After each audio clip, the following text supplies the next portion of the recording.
yun, good morning po sa lahat mga katrops. Panibagong araw at panibagong vlog na naman tayo. Yun, lusong tayo ng bukid sa punta natin yung ano pre, punta natin yung kalamansing maliliit.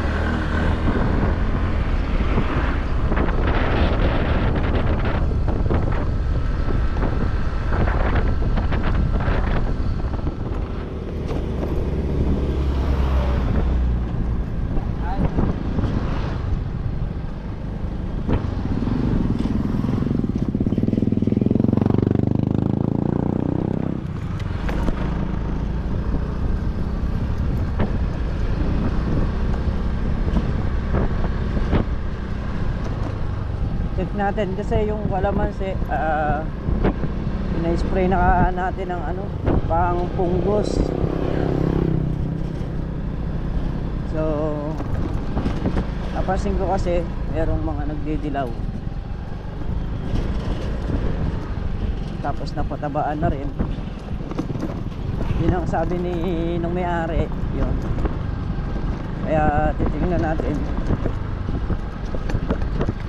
kung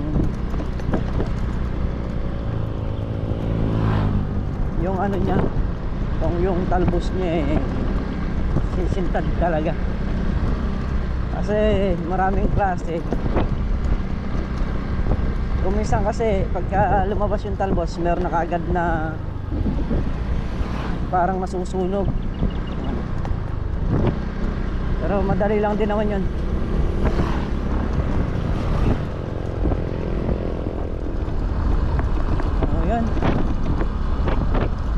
Ito, bagong sikat na to, andito na yung boundary.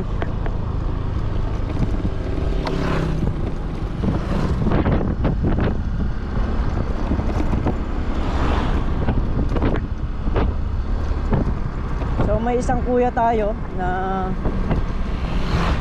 papahanap din ng ano, lupa.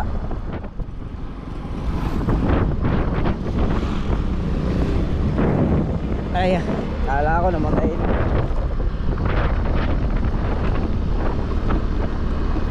Gagawin daw niyang ano, farm. So yung kasing 6 na milyon dito, hindi kaya sa 4, no? So dinaanan natin ngayon. So okay lang yun, hanap tayo ng iba na kung pwede at maganda pwesto, kasi mas masarap nakakapag-deal pagka maganda yung nakukuha ng mga bumibili.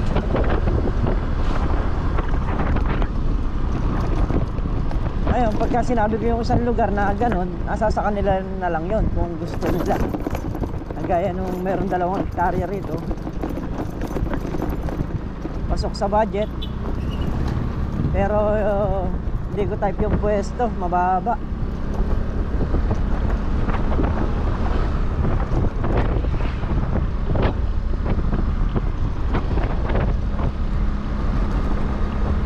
Mababa yung pwesto ng 2 hektarya. Palayan.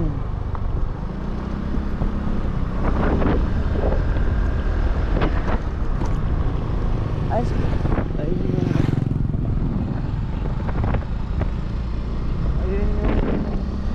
Kuya Boyet.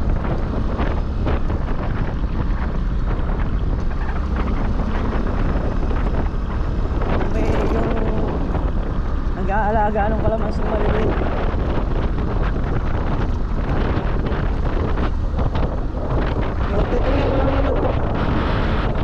Kung ano yung pwedeng gawin, tapos sasabihin ko na lang sa may-ari, kahit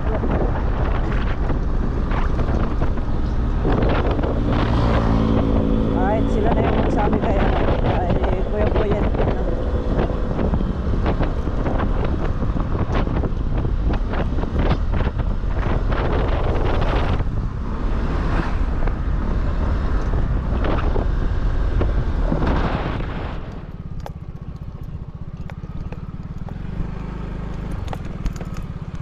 Ito yung kalamansi.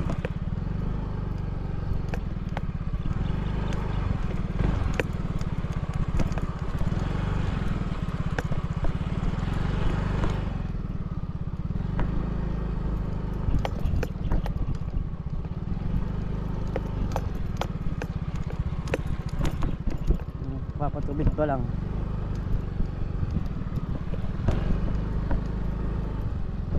Ayan. Yung mga naninilaw dati rito sa gilid na wala oh. Yung kalaban ng kalamansi oh. Yung baging. Kaya ito tatanggal talaga oh. Yung mga naninilaw na kalamansi dito ngayon berde na. So ito yung sinasabi kong isa pang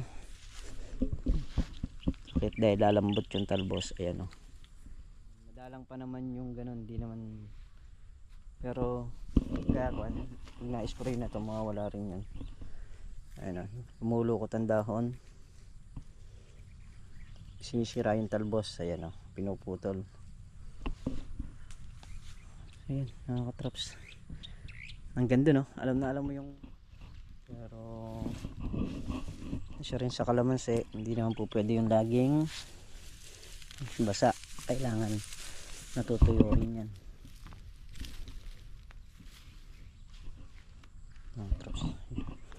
Gumanda na yung ano nabuhay ni Supling. Meron tayong i-recommendang gamot dito. Ay hintayin ko lang si Kuya Boy at pag nakasalubong ka sa daan sasabihin ko na lang. Hindi man sabihin ko na lang din sa may-ari. Malaki na naging improvement nung kalamansi. Mga naninilaw wala na. Sa loob naman ng 1 linggo ang patubig nito mga 2 beses. Sapat na yun. Ito yung hito.